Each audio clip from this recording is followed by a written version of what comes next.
Hello guys, welcome to our channel Rebirth of White Soul. Chapter 269 Myra ने दिया ईशानी को धक्का, मायरा को पड़ा थापड़। वो बड़ी स्टाइल से चलते हुए मोक्ष और ईशानी के सामने जाकर खड़ी हो गई और स्माइल करते हुए बोली, hi miss Ishani, hello mister राजवंश। मिसेस ईशानी मोक्ष राजवंश नाम है मेरी बीबी की, मिस ईशानी नहीं। ये डरावना आवाज मोक्ष की थी। उसकी कोल्ड आवाज सुनकर मायरा डर गई। वहीं ईशानी मायरा को अपनी आंखें छोटी किए देख रही थी। अब आगे, मायरा झूठी स्माइल करते हुए बोली, सॉरी मैं तो भूल गई थी, वैसे भी अभी तक किसी को पता नहीं कि आप दोनों की शादी हो चुकी है। बस इसलिए मेरी दिमाग से निकाल गया। वैसे आज तो आपने व्रत नहीं रखा होगा ना प्रेगनेंसी की वजह से। तभी दक्ष उनके पास आकर बोला, तो ये तो जनरल नॉलेज है, कोई भी प्रेगनेंसी में फास्ट तो नहीं रख सकता है ना। पर मेरे भाई ने भाभी के लिए जरूर फास्ट रखा है, दोनों में इतना प्यार जो है।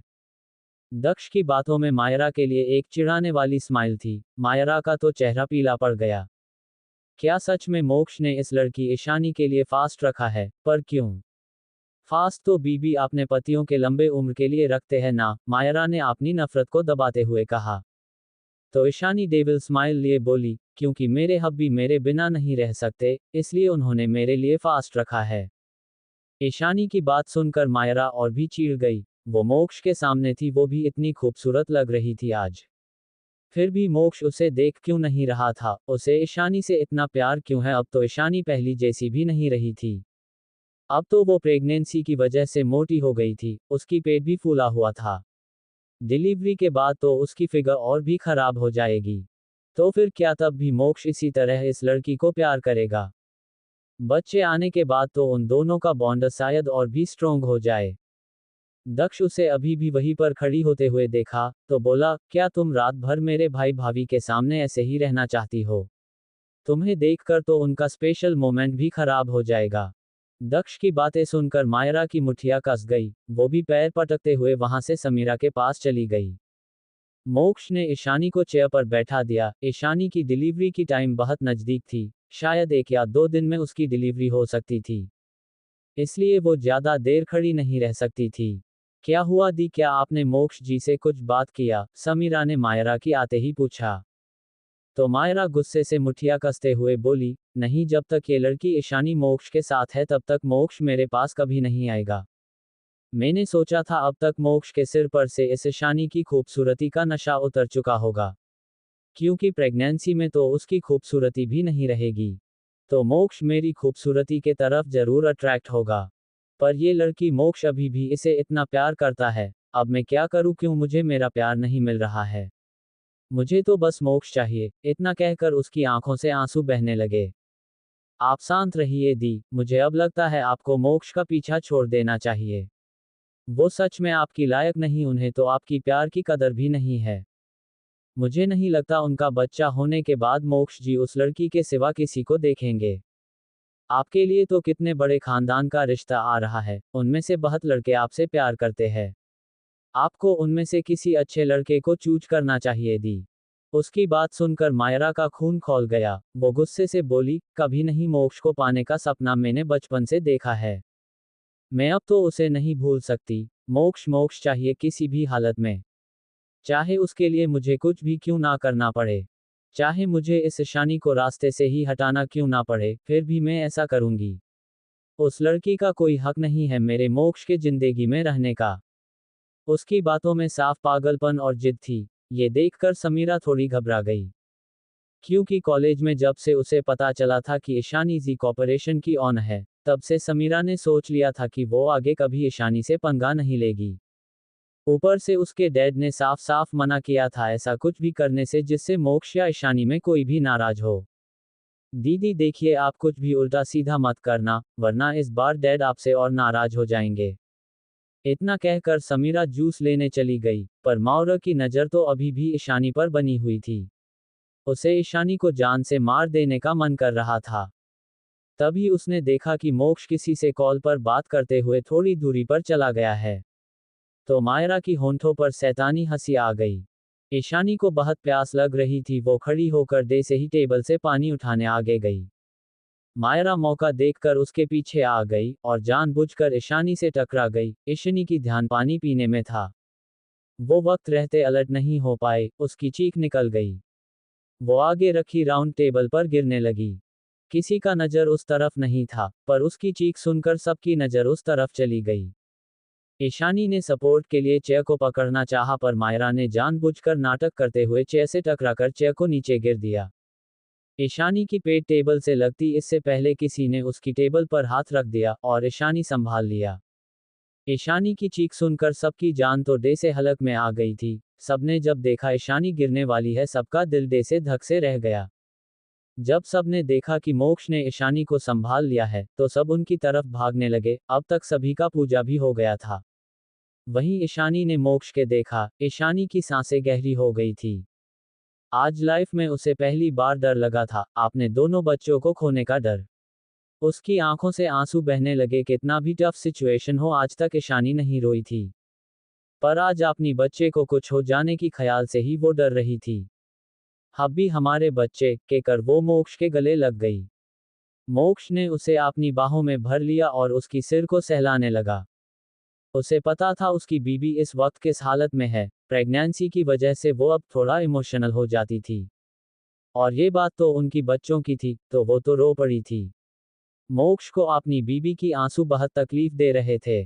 उसकी दिल में दर्द हो रहा था। शांत हो जाओ बीबी, हमारे बच्चे बिल्कुल ठीक है, उन्हें कुछ नहीं हुआ है, और जब तक तुम्हारा हब्बी तुम्हारे पास है, तब तक मैं तुम्हें और हमारे बच्चों को कुछ नहीं होने दूंगा।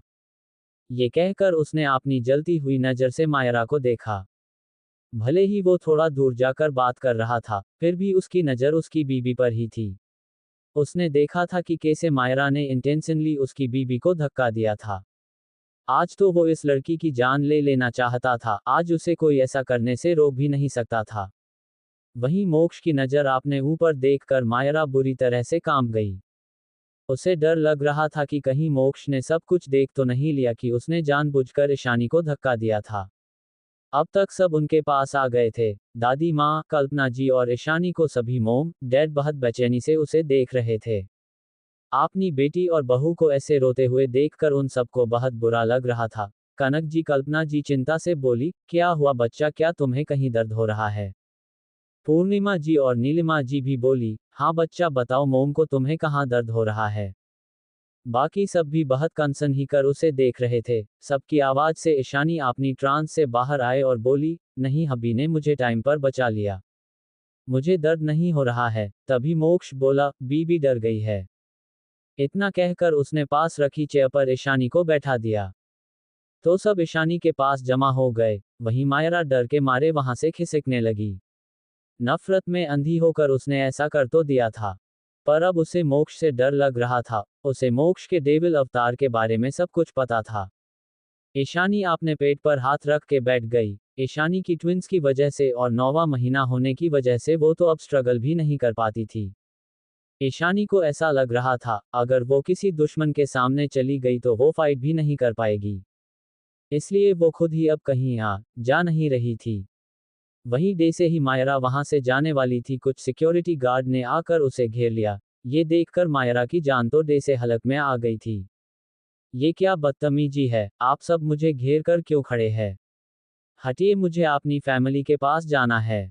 उसकी आवाज से सबकी नजर उस पर गई। मायरा को गार्ड्स आगे जाने से रोक रहे थे। ये देखकर सब कंफ्यूज हो गए। वहीं संगीता जी, नीलेश जी और समीरा वहां आ गए। संगीता जी बोली, ये गार्ड्स मेरी बेटी को रोक कर क्यों खड़े हैं? समीरा ने मन ही मन सोचा, कहीं दी ने जलन और नफरत से कोई गलत हरकत तो नहीं कर दिया ना। तभी मोक्ष मायरा के सामने खड़ा हो गया, और अगले ही पल मायरा की गाल पर एक जोरदार थापड़ पड़ी। मायरा तो एक ही थापड़ में नीचे गिर गई। उसकी कानों में तो डेसेसिटी बज रहे थे। कुछ सेकंड बाद उसने अपना सिर उठाकर मोक्ष को देखा, जिसकी आंखें सुर्ख लाल हो गई थी। तभी नीलेश जी बोले, ये क्या ही रहा है मोक्ष, आपने मेरी बेटी को क्यों मारा? क्या हुआ मोक्ष, मायरा को तुम क्यों मार रहे हो? विनीता जी भी बोली। मोक्ष ने उन दोनों की बातों का कोई जवाब नहीं दिया, और एक गार्ड्स को बोला, जब तक इसकी शरीर की हर हिस्से से खून ना निकले तब तक रुकना मत। अगर ये मर जाए तो इसे लेकर हमारे पालतू जानवर के सामने फेंक देना, ताकि उन्हें भी डिनर मिल जाए। गार्ड मोक्ष की बातों को समझ गए, और एक गार्ड वहां से गार्डन की पीछे की घर में चला गया। वहीं सब हैरान हो गए थे कि आखिर मोक्ष मायरा के साथ करना क्या चाहता है। मोक्ष की ऐसी बातें सुनकर तो संगीता, नीलेश जी और समीरा की रूह तक कांप गया। वहीं मायरा को पता था अब मोक्ष उसे नहीं छोड़ने वाला, इसलिए वो पागलों की तरह अपनी बालों को खींचते हुए चिल्लाते हुए बोली, आप मेरे साथ कुछ नहीं कर सकते हैं मोक्ष। मैं मायरा जिनका हूँ, वरुण भाई मेरे भाई है। तुम मेरे साथ कुछ भी नहीं कर सकते। मैंने क्या गलत किया? हाँ, मुझे बस आप चाहिए मोक्ष। और ये लड़की हम दोनों के बीच में आ गई। क्यों क्यों करते हैं आप इस लड़की से प्यार? आखिर इतना भी क्या खास है इस लड़की में? बस ये थोड़ा ज्यादा खूबसूरत है इसलिए ना। पर मैं भी तो खूबसूरत हूँ, मैं आपको इस लड़की से ज्यादा प्यार करती हूँ, फिर क्यों आपका सारा प्यार सिर्फ इस लड़की के लिए है? और अब तो ये प्रेग्नेंट है, मुझे नफरत हो रही है इस लड़की से और इसके बच्चे से। इसके बच्चे भी हमारे बीच में दीवार बनकर खड़े हुए हैं। और इसके बच्चे ना रहे तो क्या होगा? तब तो आप मेरे पास आएंगे ना मेरे हो जाएंगे।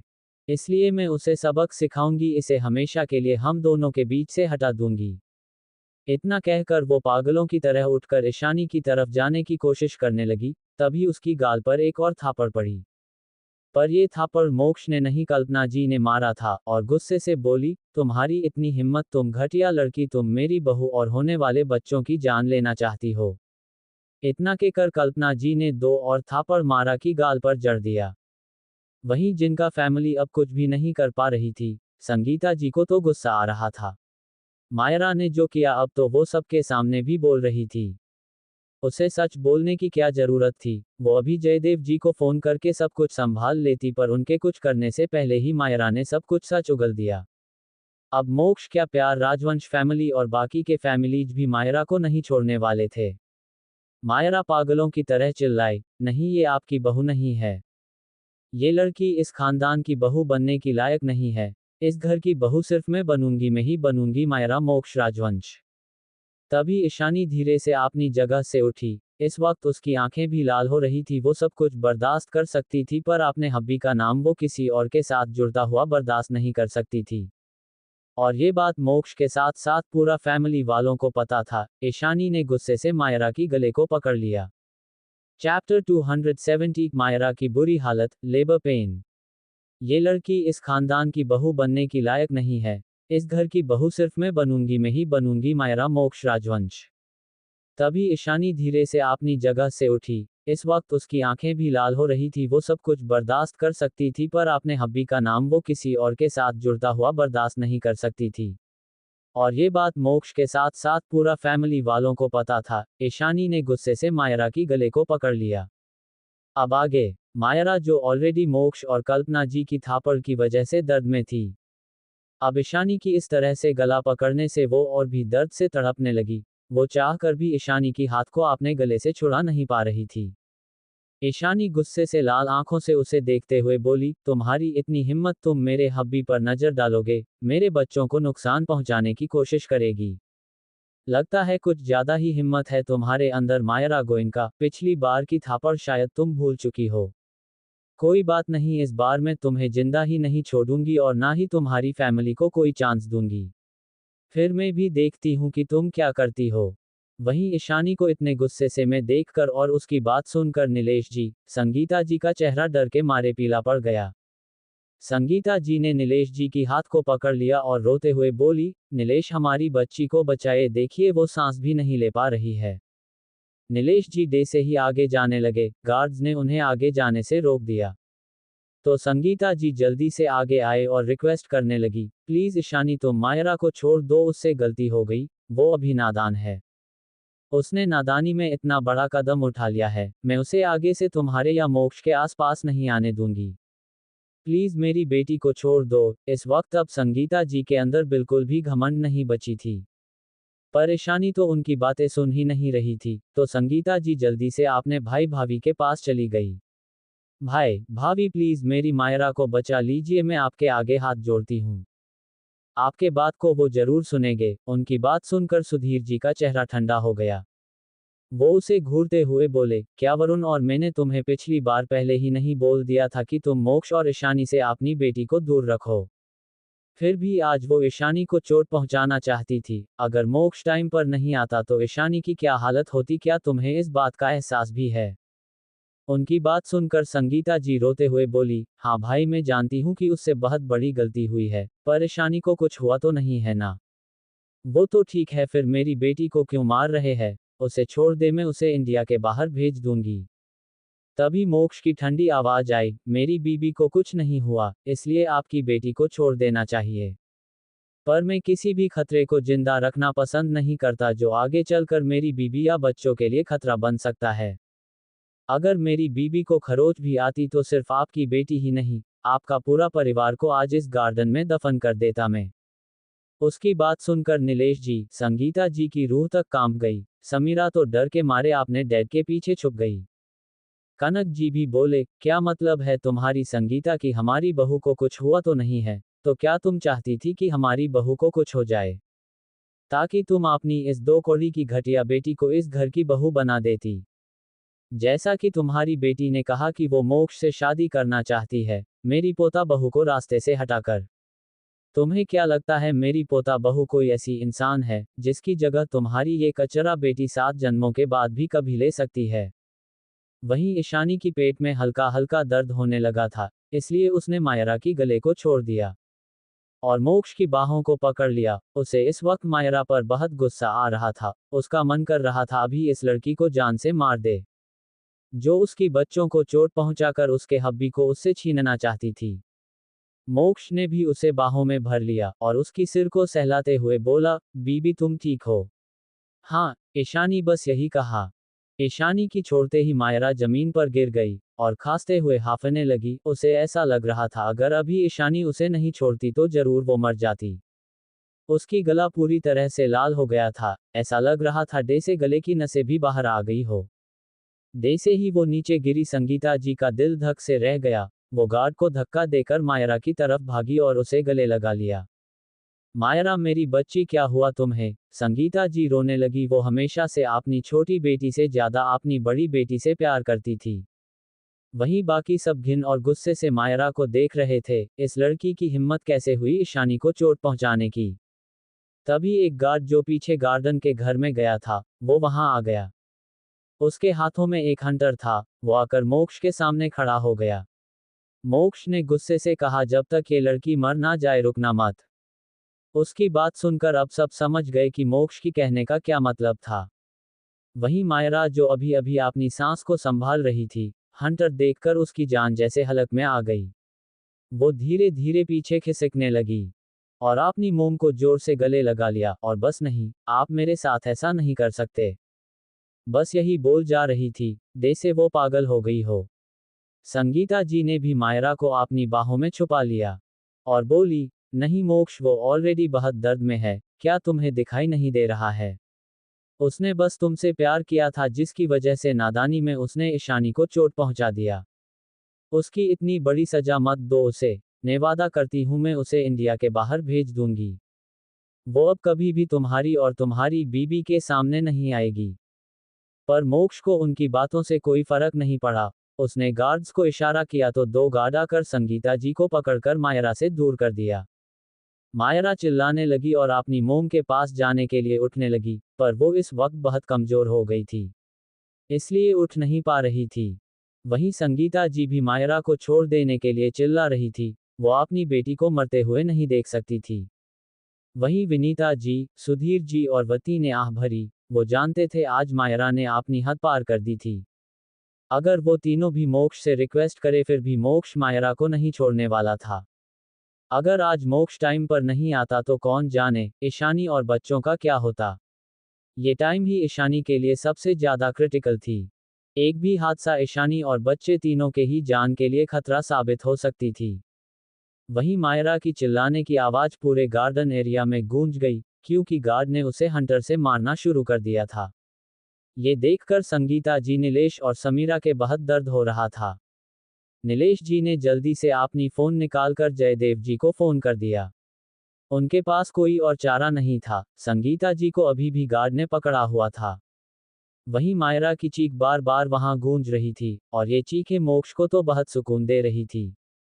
उसकी बीबी की एक चीख ने उसकी जान निकाल दिया था, इसलिए अब वो इस लड़की की चीखें सुनना चाहता था। वहीं मायरा की चीखें निकल रही थी, उसकी शरीर पर जगह जगह से कटकर खून निकलने लगे थे। वो बुरी तरह से जख्मी हो रही थी। पर गार्ड तो रुकने का नाम भी नहीं ले रहा था। अब मायरा की चीखें आना भी धीरे धीरे बंद हो रही थी, वो बेहोश होने के कगार पर थी। कुछ देर में ही मायरा की चेहरे पर भी कई बार कोट पड़े थे, उसकी फेस की स्किन भी कटकर ब्लीडिंग होने लगी थी, उसकी शरीर की हर जख्म से खून बह रहा था। मायरा पूरी तरह से बेहोश हो गई थी, उसकी सांसें भी धीमे धीमे चलने लगी थी। ऐसा लग रहा था जैसे मायरा किसी भी पल मरने वाली हो। तभी नरेंद्र जी का फोन रिंग करने लगा, उन्होंने देखा तो जयदेव जी फोन कर रहे थे। उन्होंने एक गहरी सांस ली और कॉल रिसीव कर लिया, उन्हें पता था कि जयदेव किस वजह से उन्हें फोन कर रहा है। वहीं उन्होंने जैसे ही कॉल रिसीव किया, जयदेव जी की कमजोर आवाज दूसरी तरफ से सुनाई दिया। नरेंद्र, मैंने सुना जो भी हुआ है, मुझे सच में काफी बुरा लग रहा है, और मैं मायरा के लिए शर्मिंदा हूं, फिर भी अभी भी वो मेरी बड़ी नातिन है। क्या तुम मोक्ष को फोन दे सकते हो? एटलीस्ट मैं एक कोशिश करना चाहता हूं उसे बचाने की। उनकी बात सुनकर नरेंद्र जी ने फोन को स्पीकर पर कर दिया और मोक्ष की तरफ फोन को बढ़ा दिया, तो उधर से जयदेव जी को कमजोर आवाज आई। मोक्ष बेटा, मुझे पता है मायरा ने ईशानी के साथ बहुत गलत किया है। मैं शर्मिंदा हूं और ईशानी बच्ची से भी माफी मांगता हूं, पर अभी भी मायरा रॉय फैमिली की नातिन है। मुझे पता है तुम बहुत गुस्से में होंगे, तुम्हारे जगह कोई भी होता तो भी अपने बीबी और बच्चों के लिए इतना ही प्रोटेक्टिव होता और गुस्सा करता। पर तुम उसे जैसे चाहे सजा दे सकते हो, पर मैं रिक्वेस्ट करता हूं कि तुम उसे मत मारो। बस उसे जिंदा छोड़ दो, ये तुम्हारे इस दादाजी की तुमसे आखिरी विनती है। आगे अगर वो ऐसा कुछ करती है तो तुम चाहे तो उसकी जान ले सकते हो, ये बूढ़ा दादाजी कुछ नहीं कहेगा। उनकी बात सुनकर एक पल के लिए मोक्ष ने आंखें बंद कर लिया, तभी ईशानी ने उसकी हाथ पर हाथ रख दिया और उसे इशारे में शांत रहने को बोली। मोक्ष ने बिना कुछ जवाब दिए कॉल कट कर दिया। वहीं फोन स्पीकर पर था, इसलिए सब जयदेव जी की बातों को सुन रहे थे। संगीता जी, नीलेश जी ने जयदेव जी की फोन देखकर राहत की सांस लिया था, पर जब मोक्ष ने कुछ बिना कहे फोन रख दिया तो वो फिर से डर गए। ईशानी मोक्ष से बोली, इस बार इसे छोड़ दो, ऐसे भी अब इसकी जिंदा रहना और मरना एक ही बात है। मोक्ष ने गार्ड को मायरा को और ना मारने को इशारा किया और अपने माथे पर गुस्से से उंगली से टैप करने लगा। वो जयदेव जी की बातों और उनकी रिक्वेस्ट को ऐसे इनकार नहीं कर सकता था, क्योंकि जयदेव जी उसे अपने पीते की तरह प्यार करते थे, पर अभी भी उसे गुस्सा आ रहा था। तभी ईशानी की चीखने की आवाज उसके कानों में पड़ी तो वो डर गया और जल्दी से ईशानी के पास मुड़ गया। ईशानी चेयर पर बैठी गई थी और अपनी दर्द को कंट्रोल करने की कोशिश कर रही थी। मोक्ष जल्दी से घुटनों के बाल ईशानी के सामने बैठ गया। बीबी, क्या हुआ? दर्द हो रहा है? ईशानी ने बस हाँ में सिर हिला दिया, उसकी पेट में बहुत दर्द हो रहा था। दादी माँ कल्पना जी भी और बाकी सब भी उनके पास आ गए। कल्पना जी मोक्ष को बोली, बहू को जल्दी हॉस्पिटल ले चलो, लगता है ईशानी को लेबर पेन स्टार्ट हो गया है। उनकी बात सुनकर मोक्ष ने जल्दी से ईशानी को अपनी गोद में उठा लिया और जल्दी से चला गया, उसके पीछे पीछे बाकी सब भी चले गए। इस वक्त वहां पर सिर्फ जिनका फैमिली ही थी। संगीता जी जल्दी से बेजान पड़ी मायरा के पास चली गई और रोने लगी।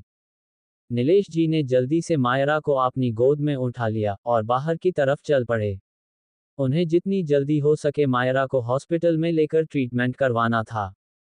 वहीं मोक्ष के कार में ईशानी की पेन पल पल बढ़ती ही जा रही थी। ईशानी ने अपनी होंठों को भींच लिया था, फिर भी उसकी चीख निकल रही थी। मोक्ष ने ईशानी की सिर को अपने गोद में पकड़ रखा था। वो बहुत डर रहा था और परेशान भी कब रहा था।